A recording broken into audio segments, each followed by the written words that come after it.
Hello guys, welcome back to another video. My name is Sacha, and in this video I want to talk about the basics, about mastering the basics. And I'm gonna dedicate this video to my boy Andre, because I know he's a hard-working man, but I've noticed sometimes he doesn't always necessarily see the progress that he wishes to see, like a lot of us. So if you're watching this, Andre, I hope this helps out, and I hope this helps everybody out. Let's get straight into it. So first things first, I think that people try to move too quickly on self-improvement.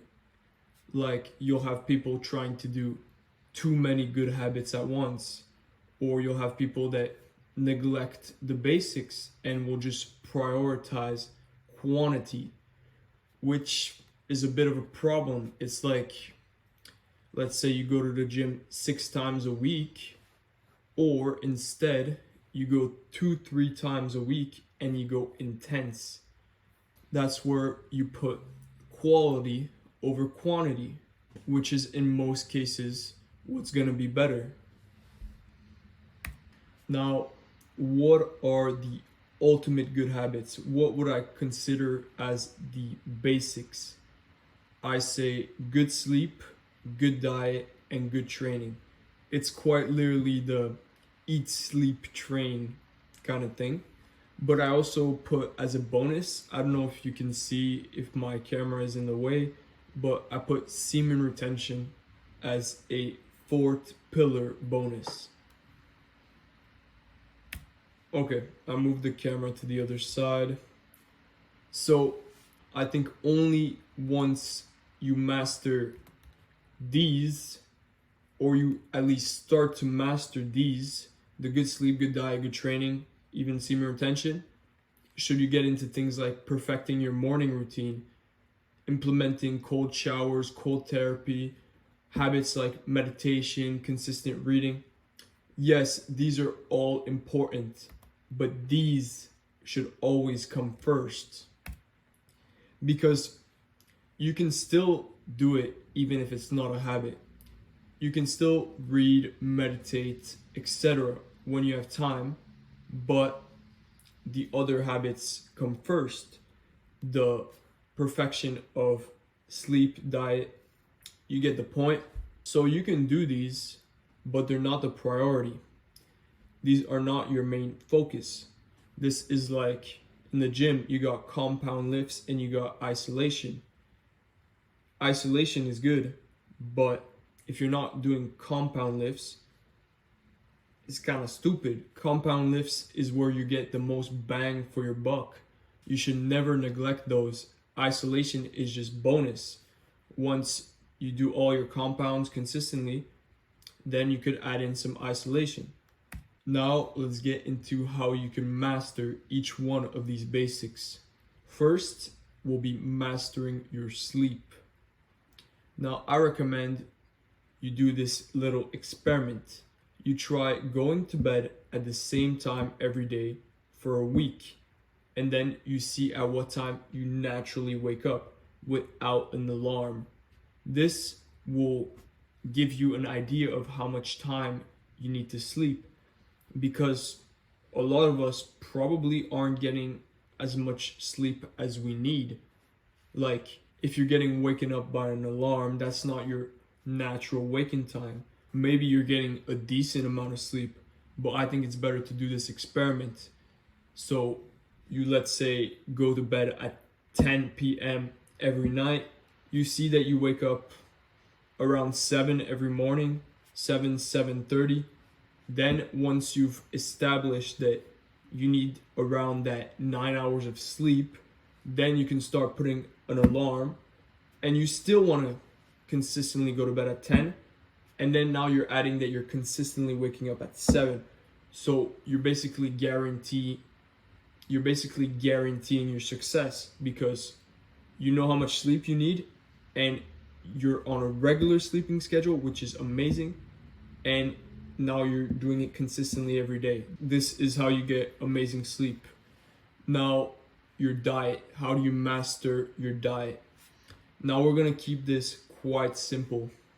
I think that one basic thing you can do is to eat out less. If you're always eating at restaurants, all that, you're getting fast food, not only are you spending more, but you're kind of neglecting your diet, because you don't really, even if every time you eat out you pick the healthiest option, it can never beat cooking your own meals, because you don't know what they put in there. Next, you want to eliminate sugar and processed foods from your diet as much as you can. This will be things like desserts, sweets, processed foods, even bread, pasta, all that stuff you want to reduce. Now, what kind of diet do I recommend? I personally recommend a keto diet. So what you're gonna do is reduce carbs and just have more protein and fats. Give it a try. I think this is a really good diet. Now, mastering your training. I think that in this case, less can be more, in the sense that you want to prioritize your recovery.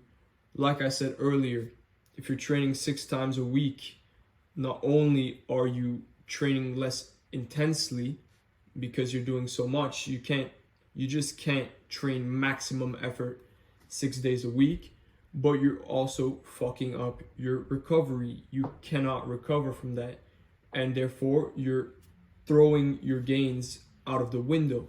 So train less often, but train harder. Next, train alone or with one gym partner. Now, if you go in a big group to the gym, it's easy to get distracted and talk in between sets. Everybody kind of wants to do different exercises. Basically, it's not going to be a good workout. And especially if you do this often, you're never going to have a consistent workout routine. You're always going to go at different times. This is just not optimal. But if it's with one person, it's chill. You have a spotter, you can kind of sync up your gym routines. As soon as you get to more than one, that's when, you start chatting in between the sets, and it becomes less effective. Next, do your compound lifts. Like I said earlier, isolation is good, but do your compound lifts, especially if you're going to train less. You're going to train less. Let's say you train 2-3 times a week. Well, now what you're going to do is during those training sessions, you're going to go hard on the compound lifts. Obviously a bit of isolation, but you're going to go hard on squats, deadlifts, bench press, overhead press, all that stuff. You can split it up into 2-3 workouts, and then bam, you got all your shit in there. Finally, for training, progressive overload. Especially, you're going to be training less, so it's going to be easier to track your workouts. So note down what exercises you're doing, how much weight you put on the bar, and just do a bit more. Do a classic double progression, and if you do all of this, now understand that if you have good sleep, you're helping with your recovery. If you have a good diet, you're helping with your gains. So this all kind of connects. So if you follow all of this, it's just going to explode your self-improvement positively in every aspect of your life.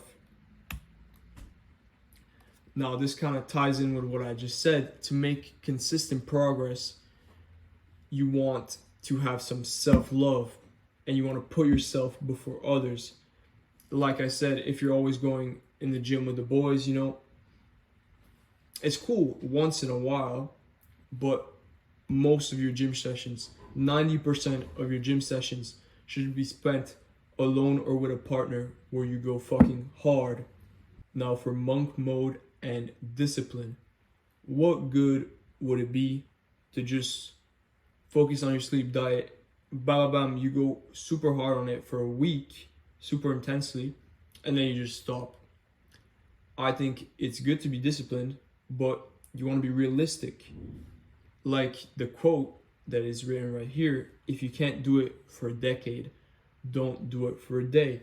It's okay to start easy and slowly progress over time. And like that, you can be disciplined and do it over a long period of time and see the true gains. Now, to conclude, don't neglect the basics by doing too much at once. It will only come back to bite you in the ass. Having a good base will naturally improve all aspects of your life, like the compound lifts. There are movements that will hit multiple muscle groups, a lot of muscle groups. So the basics are like these compound lifts. If you have good basics, you're gonna have good everything else on your self-improvement. Now, like I said in the last slide, you want to start easy and progressive overload on your habits, on your self-improvement, because this is a lifelong journey and there's no need to rush. Now, that's gonna be it for this video. Shout out to Andre. Happy birthday. Thank you for watching, and I'll see you in the next one. Peace.